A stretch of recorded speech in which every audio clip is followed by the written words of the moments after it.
having children, Excuse me. excited about having children. We look forward to it. Some of us, we play with young ladies play with the Barbie dolls and the baby dolls, and they pretend about being parents. And then you get older and it happens, right? Or you're planning your life, and there are all different curveballs that can be thrown at us. Autism is one that we could consider a curveball. It affects, 1 in 36 children. Boys are 4 times more likely to have autism than girls, and are usually identified sooner than girls. Um, and there are totally a lot of different reasons for why.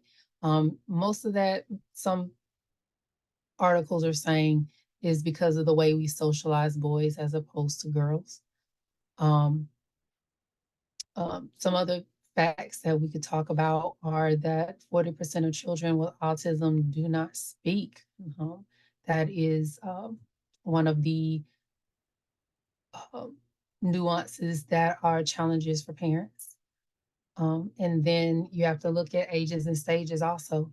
But then the rate of autism is steadily growing and has grown over the last 20 years. So I will share with you some of my experiences, and I welcome questions. Keep in mind, this is, I'm going to use generalizations, but I'm also going to use my experiences.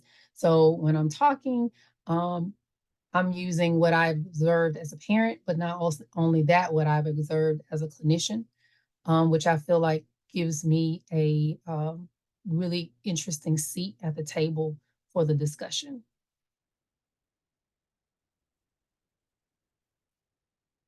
Okay, so as a clinician and as a parent, we're looking at ages and stages. This is what your pediatricians are looking at. How your kids are developing over time, what mile markers they're reaching, what they're doing at certain ages. They use a generalization of what children should be doing by a certain age. Um, there were a lot of experiments that were done on kids, most notably twins and triplets, to see, what were the differences and nuances between what kids would do and how they present. So in my opinion and in my thoughts is, when I had my son, um, I have an older child, so I start there. I have an older child that's 10 years older than my son. And my daughter is what we would call um, normal neurotypical child. She hit all her mile markers on time. She um, is what, like I said, what we would call a neurotypical child, who sat about the recommended time, used words about the recommended time. So I had a child to compare one development to another. And when my son was born, I noticed, even when he was small, that I would call his name and he wouldn't turn his head, or that you would squeak a toy and he wouldn't be interested in the toy, or he wouldn't look.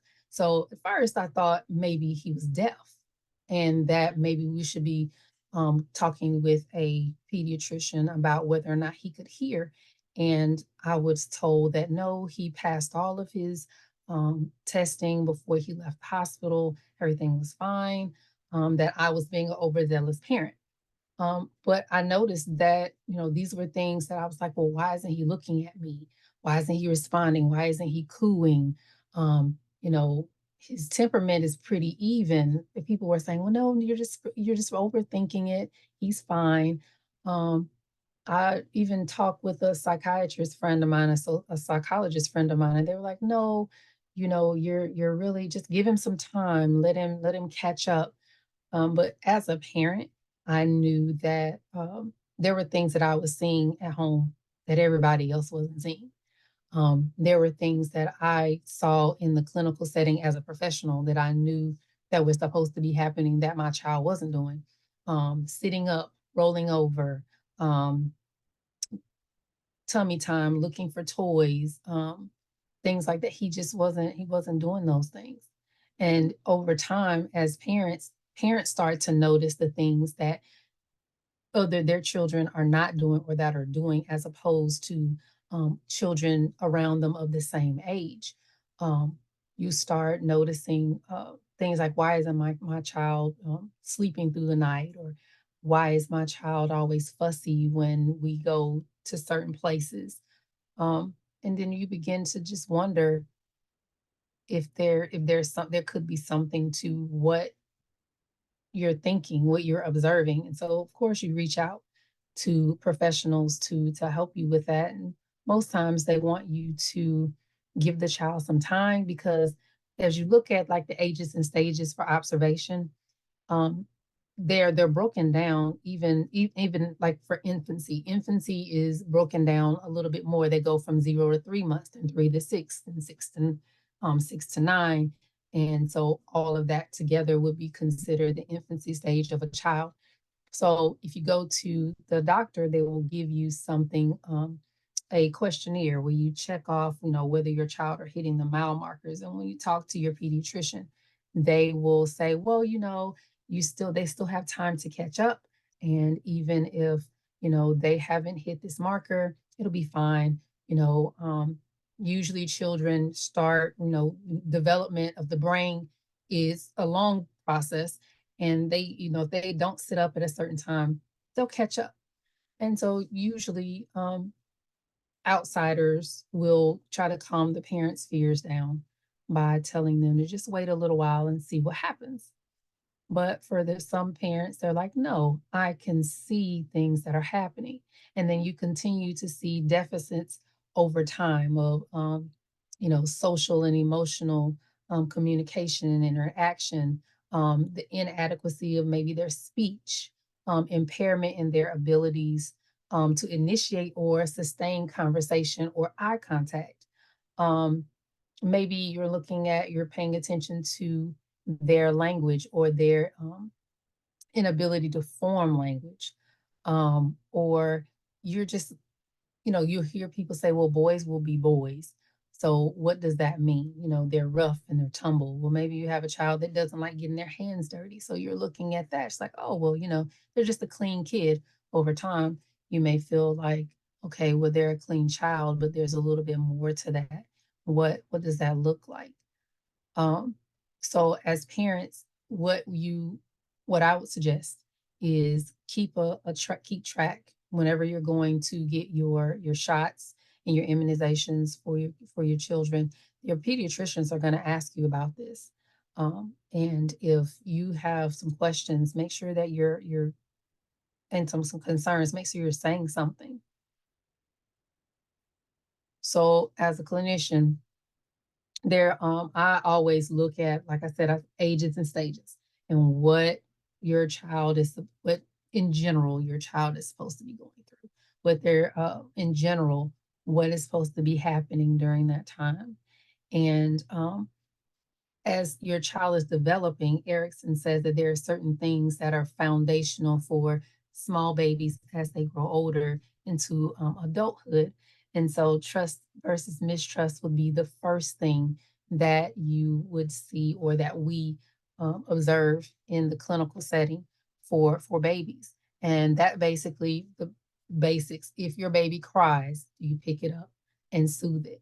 Well, what happens if you pick your baby up and soothing doesn't help, and they're still crying, and they're still you're not able to soothe your baby? Or autonomy versus shame and doubt. That usually happens where your child will walk off by themselves, where they'll leave and um, go play with something, but they'll turn back and look at mom, or they'll turn back and look at dad. But what happens when your your baby goes off and plays on the slide, or you would think that they would go off and play on the slide, but your child is just sitting there playing by themselves? Some parents would say, oh, they just like playing by themselves, and they're not interested in that. But I know I paid attention to that, and I went, he does that often. I wonder.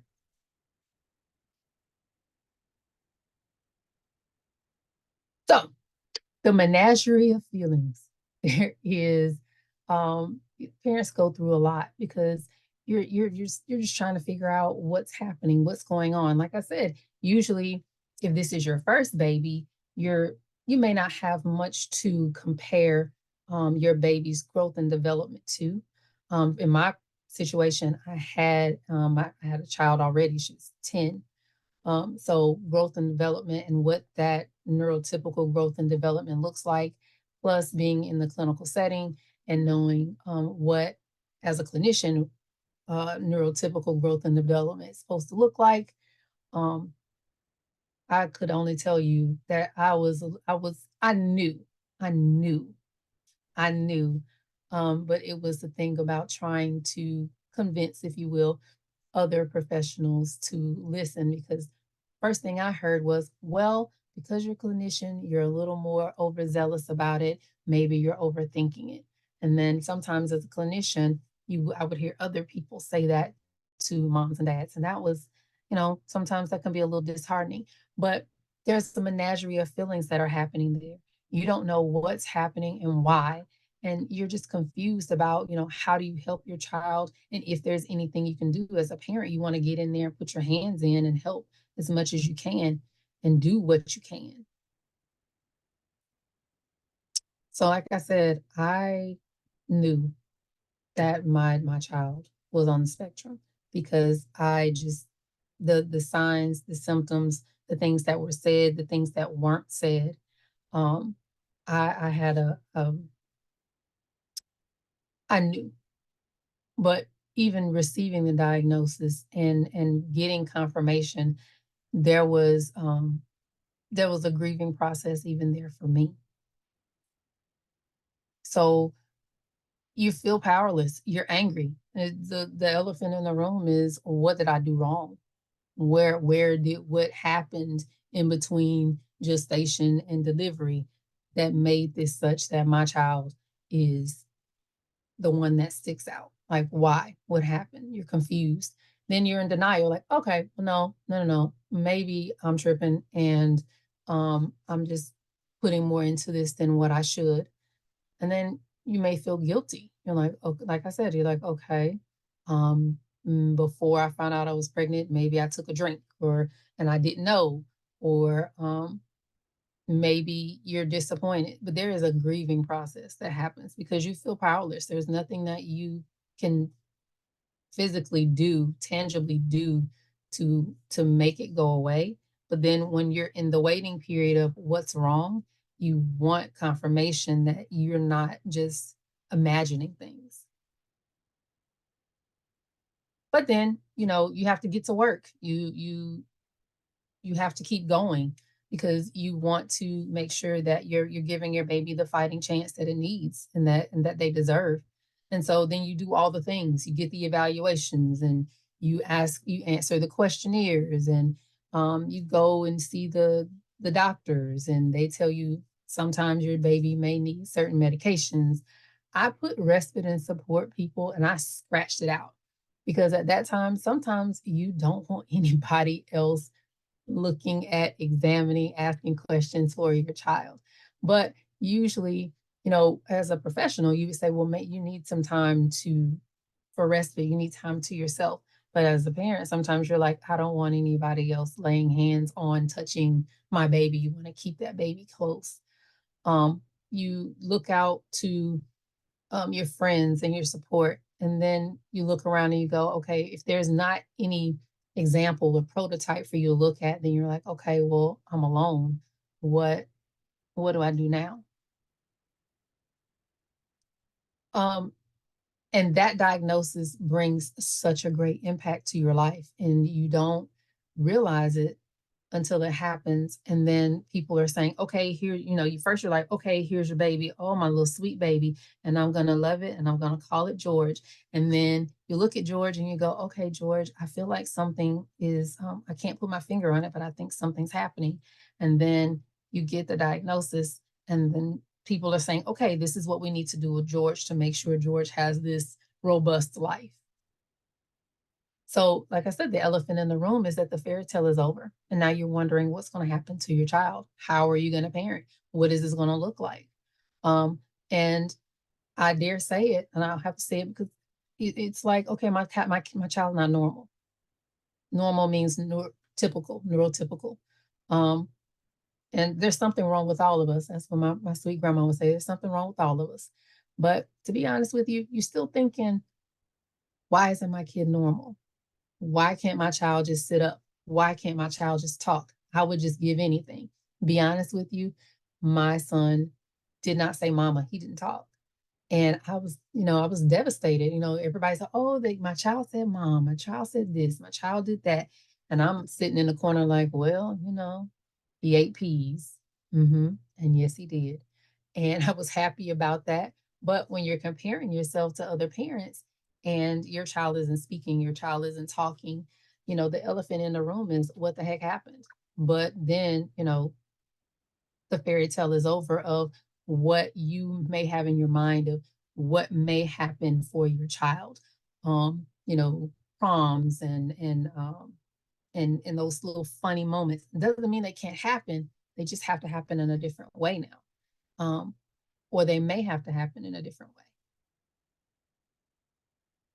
So it affected me personally. I didn't really take care of myself. I was more concerned about my son and getting things that he needed and making sure that he had everything he needed. But in that same caution, think about making sure that you have all the things that you need. Because if you don't have what you need, proper sleep, you're not taking care of yourself, you're not making sure that you have nutrition and medications that you need, you really don't have much to give to your child. So you're running on empty. You're like I said, you're grieving because you're grieving what you never really think that you have all these preconceived notions of what your kid will be until somebody tells you that maybe there's a possibility that those things won't happen. And then you're like, oh goodness, I didn't think about that. Now what happens? It doesn't mean that they don't happen, doesn't mean your child won't grow up and have, a prom or they won't get married. But when you think about the nuances of what has to happen even when they're a little bitty, and then you look at the trajectory of what needs to happen when they're older, you're like, oh snap, like, okay, you have mixed emotions about being a parent because everything that you thought that could or may be possible has to happen in a different way. And then, the mixed emotions, you're then you wonder about, well, what does this say or what does this look like for my family or your spiritual growth or crushed hopes and dreams and like I said, concerns about your future or your child's future too.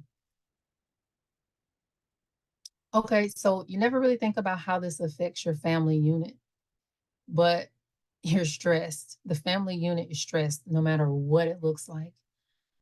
Sometimes there's limitations on what you can do and where you can go. Hear me out on this one. If your child is sensitive to lights and sounds, well, you don't take them to Disney on Ice, but everybody else took their kid to Disney on Ice. Well, you may not be able to take your child to Disney on Ice. Maybe you're not able to take your child to church. If that's where you want to go, especially sometimes the newer churches, they have a lot of theatrics and lights and cameras that could trigger child with autism depending on where they are on the spectrum. Um, what you have to do then is change your new normal. So, for instance, when I took my son to church, we had noise canceling headphones, and we took him and we put shades on him. And then I always made sure that when we took him to church, that he never faced the stage. So he didn't see all the flickering lights. He heard the sounds, but he didn't see the lights. So I kept him facing me for a good majority of that time. And then over time, we started turning him around and we saw that we had less tantrums because of all the lights and the theatrics. But he still kept the noise canceling headphones on. We took them everywhere. And at some point, he started taking them off and he just run around church. But that was a gradual thing. It didn't happen overnight. Sometimes for parents, you have to do extra preparation for where you're going to go. Okay, hear me out now. As parents, you don't think that you need all the bags until you have the kids. And then you have the diaper bag, you have your bag, you have a purse, you can become a bag lady for moms and dads. Um, But most definitely you prepare for neurotypical children. You take wipes and things to make sure that they're all um, occupied, but you do a little bit of extra preparation, most definitely when your children are on the spectrum, just to make sure that you do your due diligence so that they are not triggered and that they are comfortable and so are you and the people around you. So you plan a little extra. And sometimes you have to take a little help with you. So if you're married, or not, but coupled in some type of way, there's a stress on that. You feel as a unit. My husband and I felt isolated because we're looking around at our friend group, and there weren't, like I said, a prototype for us to look at.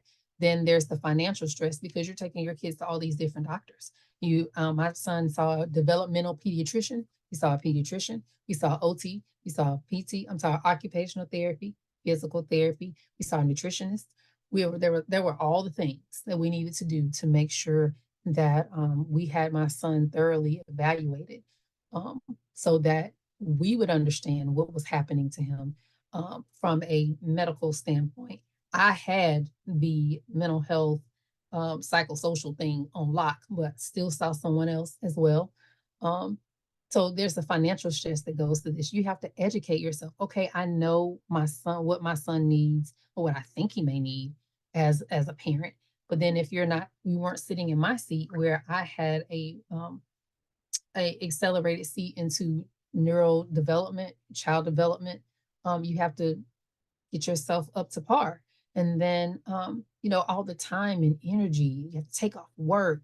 Who's taking off work? Who's doing these things? You're already thinking about those things as a parent. But then sometimes you feel like there's an uptick, and it takes it up a little bit when you are dealing with a child with special needs. Then you feel like, like, who's my support system? Like, what are we gonna do? And then one thing I wanted to point out was intimacy between you and your partner. Sometimes that lacks because you're so focused on making sure your child is okay that your marital relationship sometimes decreases.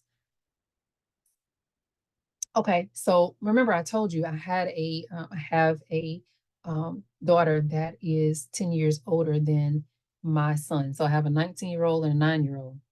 Go figure. But here's the thing that a lot of people don't think about: the stress and anxiety this brings to your child. First of all, they may or may not want a sibling, go figure. But now they become an extra defender and a protector because now they don't want their peer groups and people saying things to their kids. And then we put sometimes extra responsibility. Take care of your brother or sister, take them to the slide, bring them back, things like that. Somebody says something to your child that's on the spectrum, their sibling who's neurotypical, they feel the need to, in most cases, to defend and protect their sibling. Think about this also: the jealousy and rivalry. You have this child, if you have, whether they're older or younger, all the attention is going to the child that is now in the diagnosis process or had the diagnosis. And sometimes parents forget that the other children are having difficulties with it as well. And so sometimes you will see acting out or regression from children. Um, and, the older siblings, younger siblings, they don't know what's going on. We have to explain. Not only are we trying to explain it to ourselves and rationalize it ourselves, but then you also have other children in your home that are trying to rationalize this as well. So they go through a grieving process as well. They're grieving the parent. Like, hey, come to my muffins with moms, or whatever may be happening. Um, but there may be some aggression and regression. There's a whole bunch of aggression happening for the kids that are trying to figure this out too. And they're trying to make up the deficits, but then they're also concerned for their parents because they haven't seen this happening before. So it's all new for everybody. So I want you to remember that your child is an individual and not a copy. And we try to parent especially if our child on the spectrum is um, younger than other children, we try to parent them all the same. We can't. They're not all alike. Um, and you have to look at them as individuals. So is it really us versus them? The needs of the few versus the many. Um, you're looking at there are so many different levels to what you're looking at as parents. You're weighing the marital relationship versus the needs of the neurodivergent child, your other siblings, the other siblings versus the neurodivergent child, and whose needs need to be first, whose needs need to be more prevalent, whose needs come to the front. Um, the needs of the people in the movie theater versus your child. And everybody thinks that their child is the most spectacular and loved, and we want everybody to feel like they are important. But then you have to weigh the needs of the few, meaning you and your child or you and your family versus everyone else out in the community and vice versa. And there's a delicate balance. Some people have taken the stance that, they feel like, everyone else has to move around and carousel around how you are moving within your specific unit.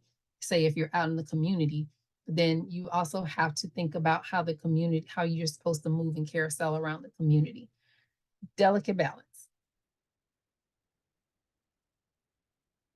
So you have to build yourself a community.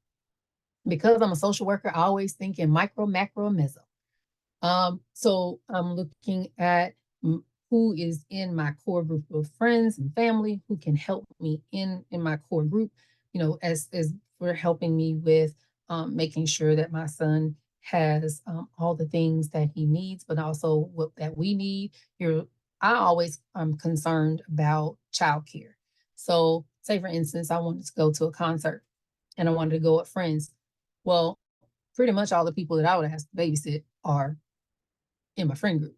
So if we're all wanting to go to the concert, well, that kind of leaves me out, if you will, because everybody that I would trust to take care of my child while I was gone or while I'm having fun is also going to the concert.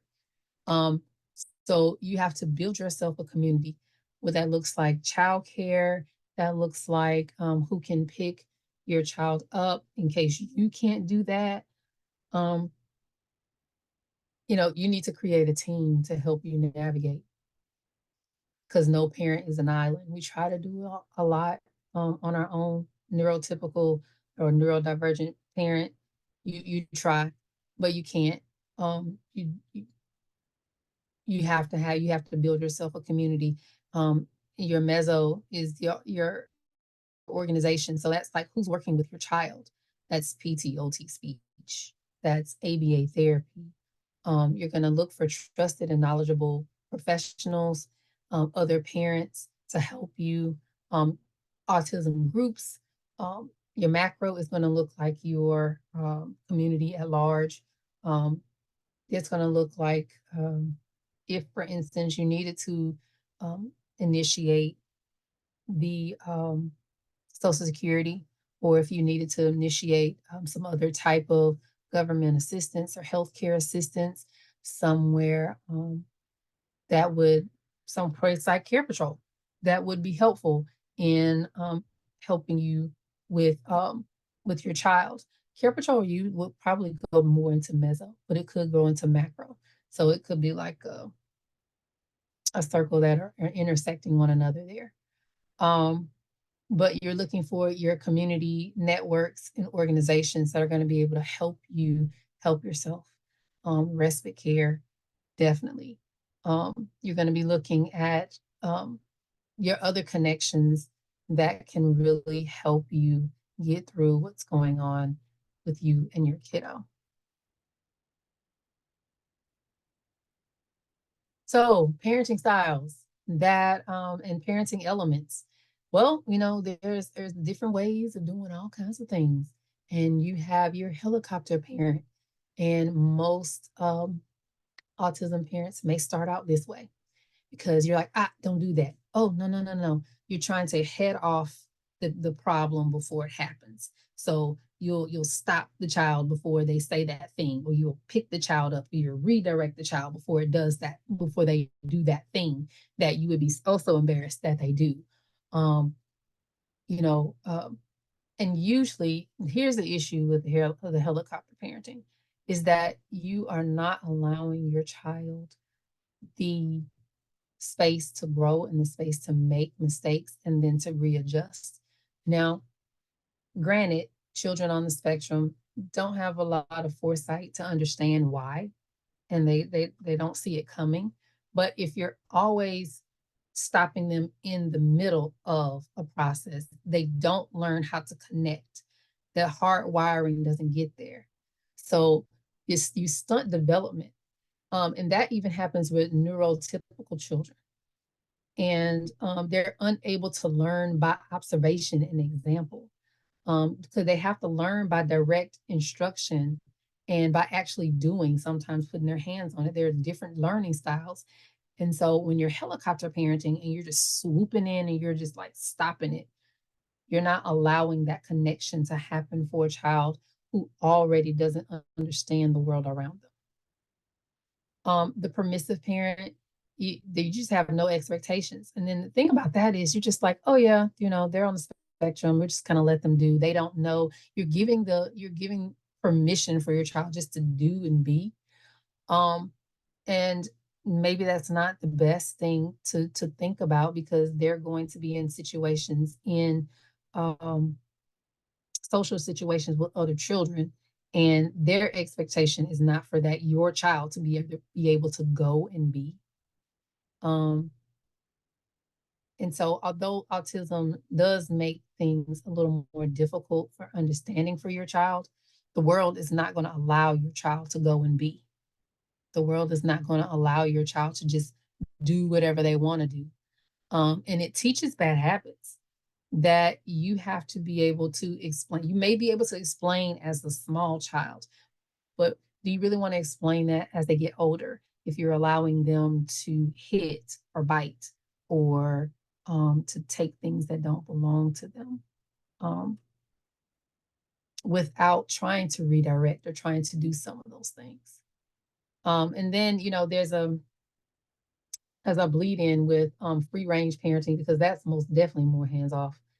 And it allows kids to just kind of do and be and follow their own laissez-faire um, way of living. And it for neurotypical children, it helps them with naturally finding the consequences and balances of life. But for a child on the spectrum who may not understand it and may not get those nuances to begin with, um, sometimes you want to start with teaching um, them things that maybe they don't understand right up front so that when it happens again and it comes back around, they're able to adjust. So tiger parenting. Tiger parenting goes in with the authoritarian parenting style and very strict, very inflexible, very much high expectations, which you want to have expectations for your child, but you don't want to make them so high that depending on what that child is, how they're developing, what they're going through, they can't reach those milestones as you expect them right then. And so the authoritative is more nurturing and affectionate. But then sometimes parents are a little upset because sometimes kids on the spectrum are sometimes not as affectionate. So you want to hold hands and you want to cuddle. They don't want to do that because that's not them. Um, and then, there may be, you want to discipline with guidance and open communication, but you have to do that based on who your child is and what they're capable of. So, which one of these styles will work for your child with autism? We don't know. You have to try it out and see what happens. But we do know this: doing nothing makes more potential risk than benefits. So, we want to do something just to make sure that there is some structure and continuity between what's happening with your child. Structure is one of the things that is most helpful um, in most of the studies for children on the spectrum. Um, they get used to routine and they like to know that things are done in a certain way and what they can expect. So there are a couple of things to be considered there. Okay. So I call this one parenting in the fast track because you have to, not only are you a parent, but now you're an educator and advocate. um, you have to learn the facts about autism, and you are learning the interventions and the treatments. And then when they get older, you're learning about IEPs. And then you're, like I said, you're advocating not only for your child in school, but at church, maybe with their peers if they go to play extracurricular sports. And then you become a teacher and you're guiding because you're teaching them social skills. You're teaching social thinking, social emotional learning. Why such and such doesn't want to be your friend? Why won't they play? Why won't they do what I want them to do? We're doing that on the neurotypical side as well as the neurodivergent side. Um, but we're also guiding and supporting. So we're not only doing that for our neurotypical children, we're doing it for our neurodivergent children. We're doing that for grandparents who don't understand. We're doing that for lady in Target who doesn't understand. Um, we're doing that for ourselves because we're learning every day about there's something new. And then even when you feel like you've mastered it, sometimes you go back and you have to retake the test again on just allowing your child to be themselves and giving yourself permission to just allow. So sometimes children on the spectrum have a STEM, meaning, they're trying to get that energy from the inside out. So they may flap their hands, they may make noises. And so as parents, you don't want to offend and you don't want to inconvenience people around you. So your child may be making noises or making movements, and you want to quiet that down. You want it to stop. Like, you don't want to bring attention, but then you also want to give them the the ability and the permission to be themselves, and try to teach them or try to balance that out the best that you can, and then assist them with building self-esteem. All of this is a delicate balance, and as a parent, you try your best. And sometimes you fall short, but you get back up and you try again. Okay, unsolicited advice. You didn't ask me for it, but here it goes anyway.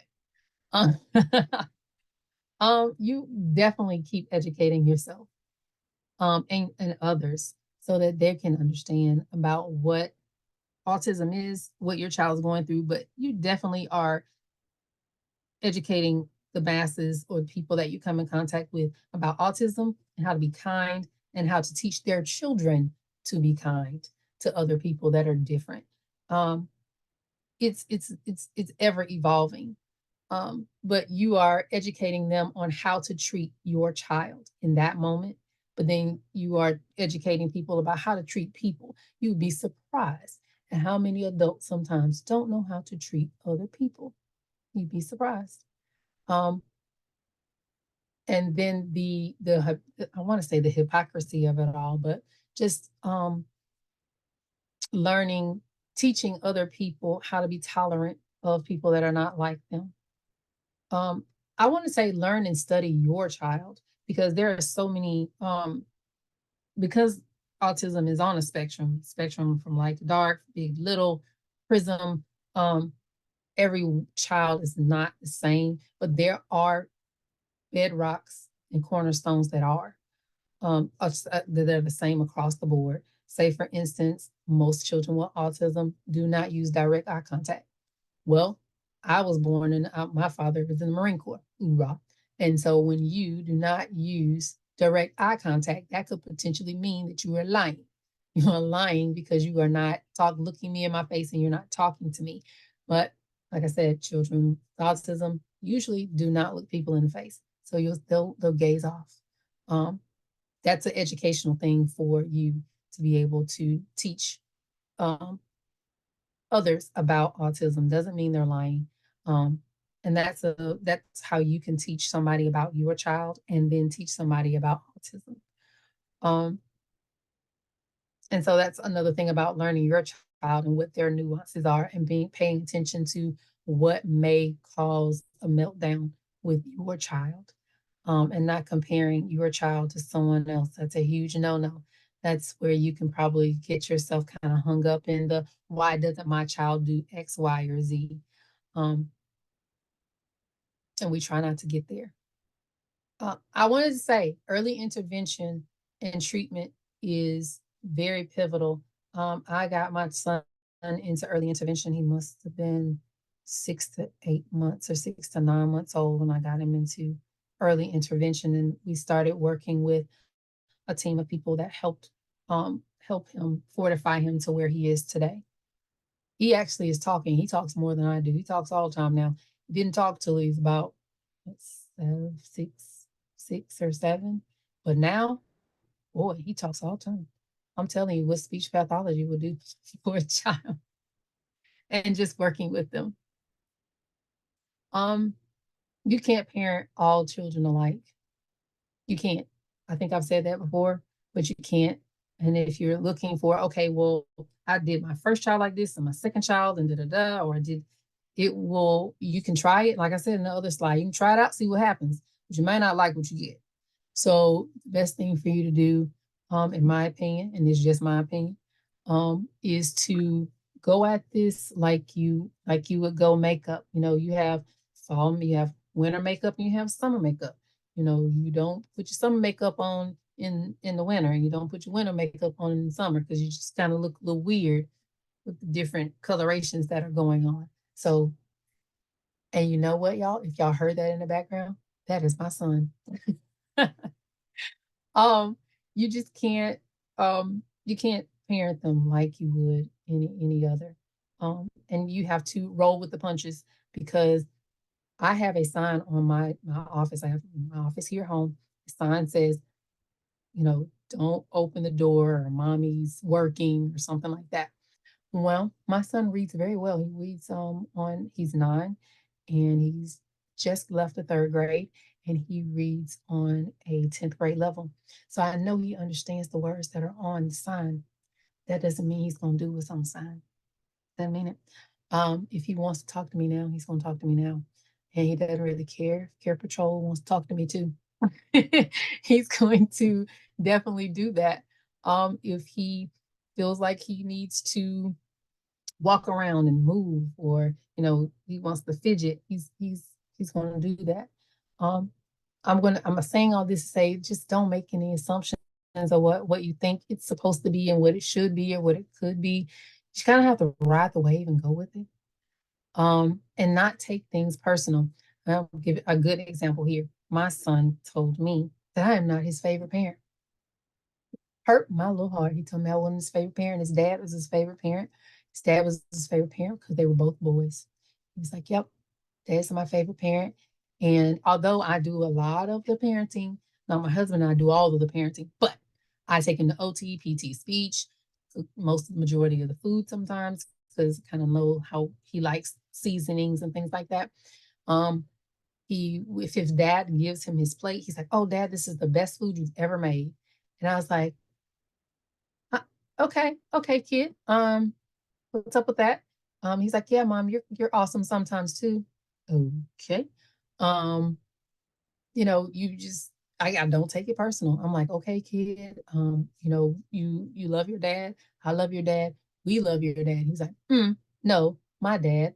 Um, you know, I don't take it personally. He um he is who he is. He likes what he likes, and I just do not take it personally because it's not about me. He's just expressing what he likes. Um, and don't be afraid to show emotion. We have to let that out because if we don't let that out, we will breed a ground for sadness, depression, anxiety, hostility. We get angry not only with ourselves or the people around us in our family units, but then sometimes you get upset with your kid and they haven't done anything. But you know, burnout is real, so you have to take care of yourself and you have to take care of your needs because if you don't, you're surely to melt. My favorite place is being in my car, and I will pull into my driveway or into our garage, and I will sit in the car, and he will come out and go, "Well, what's taking you so long? What's up?" And I'm like, give me a minute. And then he'll come back in literally 60 seconds. He's like, tick, tick, tick. But you have to give yourself that time, because if you don't, um, you never know. You could take something very small and blow it up, and you didn't mean to. It's just because you haven't been taking care of yourself, or you haven't gone to a doctor yourself. Burnout is real. Take care of yourself and find yourself a community. All right. We think we have life figured out until life happens. And that's exactly what it is. Like, we think that we have our birthing plan together. We have all these things together. And places like Care Patrol help us with that. But then life happens. And there are places like Care Patrol that help us get through when life happens. And you have to let those things, let those avenues and those connections help you, because we try to be in control of so many things. And the things that we can be in control of is how we deal with not being in control. I know that sounds like a paradox, huh? But true. So um, when life happens, just roll with it, see what happens. And I am done. Thank you so much, Dr. Brown. It's very vulnerable and most appreciated to have you share such a personal journey. And I wonder, just as my own question, how are you today? Doing good. Today is a good day. My son stayed up until 4 o'clock this morning. Um, we were watching, I don't know what, he decided he wanted pickles, but I'm doing great this morning. I said all that to say I am doing great this morning. We had a great morning, although we didn't go to bed until 3. I woke up very excited about the day. Doing good. Thank you. You had said earlier before we started the presentation that your son was recreating Tom Cruise today in his sock feet and underwear sliding Yep. across the floor. What's a typical day with y'all like now? School just stopped. So when school was in, we have to prepare him for the day. So a typical day is I always prepare him. If something is going to change in his day, I let him know so that he can have some control over, he'll know what's going on. And then if he doesn't, I'll give him choices. So, hey, for breakfast, would you like this or that? Okay, you pick this and not that. We'll have breakfast. We'll get ready to go to school. I'm always reminding him about what time it is so that he can be cognizant of the time. I'm trying to teach him to be a responsible adult, try to get places on time. We take our medicines, we go to school. I let him know what's going to happen after school. Are you going to stay after school, or I'm going to pick you up? And we always try to let him know who is going to pick him up so he doesn't have a whole come apart. Because if you tell him at 8 o'clock that daddy's going to pick him up, something happens at work and nobody tells him before school ends, there's a problem. So we always try to prepare him for those things. And then after school, I let him know what we're having for dinner. And then we have after school play, dinner play, do homework, and then we start our bedroom routine, our bath time routine, where I remind him of all the things that he has to do. He has a checklist, things that he has to do, and then we get ready for bed. We do a wind down, turn all the lights down, turn all the music, all the TVs down, turn things off, and then we prepare for a descent into the airport of going to sleep. We prepare for descent and going to sleep. Typical day. So it sounds like structure is very important for your child, but I feel like structure is very important for what you call neurotypical children as well. It is. But you can kind of freestyle it with neurotypical children. You can go, okay, well, we were gonna have hot dogs or we were gonna have spaghetti. We don't have any mama changed her mind, we're gonna have this. Well, now my child's having a meltdown. He's like, why are we not having such and such? Um, you know, not going the same way to school will trigger. It's like, okay, well, we're gonna make this turn, we're gonna do this. Sometimes having a change in schedule for children on the spectrum, because they're expecting it to be a certain way. They kind of memorize things being a certain way, and when it doesn't happen that way, it kind of ticks them, like tilters how their day is going to go. So we try to keep things as consistent as possible in that regard. Yeah. And you've been, it sounds like, successful in building out your network, micro, macro, and what was the third one? Meso. It's ever changing. Even with, say for instance, we use Hands program. One of we started out with a team, and then people leave, they go on to better opportunities, and we had a different team that came in to help with him, and he did not like that because he had been with this group for 6 or 7 months, and he want nobody for him. Nobody prepared him that things were going to be changing, and so we tried to build out as good of a team as we can, but things change. Mm-hmm. It's ever changing. But you seem to be rising to the task, and it sounds to me as if he's doing really phenomenally. I mean, reading on a 10th grade level at age 9 is pretty darned impressive. Yeah, I think he reads better than me sometimes. I started out with just, we started out doing the things, like phonics, and he just excelled. And sometimes you find that there are certain things that children or elements of education that they will do well in. He does well with reading, and he does well with math, but his deficits, on the other hand, would be he doesn't understand social cues. So, like sarcasm, he doesn't get that at all. Or, how some kids can read the room, like if you, like your mama had that look, like if she gave it to you, like you knew Right. to just stop it. No, he doesn't read the room like that. That doesn't happen. So there are some things that work well for him. I started that even with my daughter. We just read a lot, and we didn't use baby words. We used, college words, adult words. We used the dictionary and a thesaurus, and he just kept going with it. And Ms. Holly has a question. Do you have issues with getting your son to try new foods? My daughter has atypical behaviors, but don't meet criteria of the autism diagnosis. We struggle with getting her to eat better choices of food. Absolutely. I absolutely do.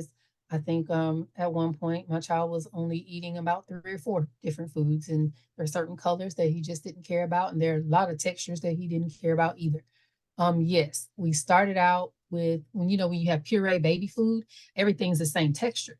It just has a different taste. So I could get him to try different things there. But when you start introducing table food, the textures change. So the texture change and the flavor changes. So what I have to do with him now is I just ask him to take we have a no thank you bite. I know that sounds real, but we do. You have to at least try one bite. One. You never know. You might like it. So we do a no thank you bite. And if he takes one bite and he doesn't like it, we don't harp on it. But no thank you bite sounds like it could be something that all of us employ in our lives when we meet life's challenges that we didn't expect.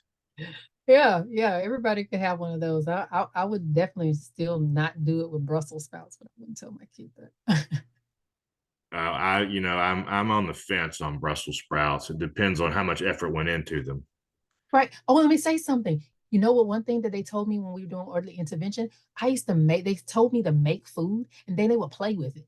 And I was like, well, why are you playing with my good food, people? I don't understand this. But what they said was, if your child won't touch it, they won't eat it. Think about that now. If you won't touch it, you probably won't eat it either.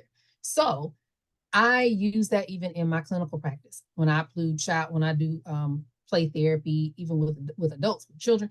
If they won't touch it, they're most likely not going to eat it. They're not going. My son will smell things, and he'll look at it, he'll examine it, he'll poke it a little bit, and if they won't touch it, they probably won't eat it. Miss Scott says, my son is 17 and is high on the spectrum, and I only had one counselor to tell me that he was on the spectrum. I learned around age 14 that if I give him 3 to 4 heads up on changes or events we have to attend, it stopped all the tantrums the day of. He would have a whole meltdown crying that he didn't want to go down right, refusing to go, then an apology and say, I'm okay going. And Miss Dowdle says, we struggle with food choices too. Our doctor told us at one point some nutrition was better than none. We get him Mm-hmm. to try things, but I do a lot of picking my battles also. So I'll admit I don't always push the issue. The no thank you bite sounds like a great idea. And Miss Cole says, my nephew is 4 years old and has limited communication, but he reads chapter books. They are skipping pre-K and sending him to kindergarten for now. My brother and sister-in-law are nervous about it, but happy at the same time. Yeah. Miss Eshman, my son is 27 and has a diagnosis of Asperger's syndrome back when they delineated diagnoses 20 years ago. Yeah. But it sounds like you have a lot of colleagues and compatriots, and I'm happy that they've found you today. We're nearing the end of our hour. I'll read for you now again the evaluation link. Our password is autism with a capital AUTISM. And the survey link is https://www.surveymonkey.com/lowercase r/ all uppercase letters, G as in girl, 3, K, 5, X, T as in Tom, 3. Thank you again, Dr. Brown, for being here. I, again, appreciate you being so vulnerable and sharing with us your personal journey. And I know that, Ms. Knight, I just posted the link again, but I'll post it one more time. Thank you for sharing your personal journey. I know it touched a lot of the people on the line, and we appreciate it. And while Care Patrol doesn't work with adolescents, we certainly do want to work with those who are in need, just as I know that you do in your own private practice. Ms. Dowdle says, thank you for your transparency. Many thanks to you. And I hope all of you will join us on Monday of next week when Dr. Rebecca Sipma of the UAB Neurological Disorders Clinic presents to us on multiple sclerosis. So you all, hope you have a really wonderful rest of your Memorial Day holiday. If you're on holiday, if you're at work, enjoy the rest of your day and week, and hope to see you all Monday. Thank you, Dr. Brown. Thank you.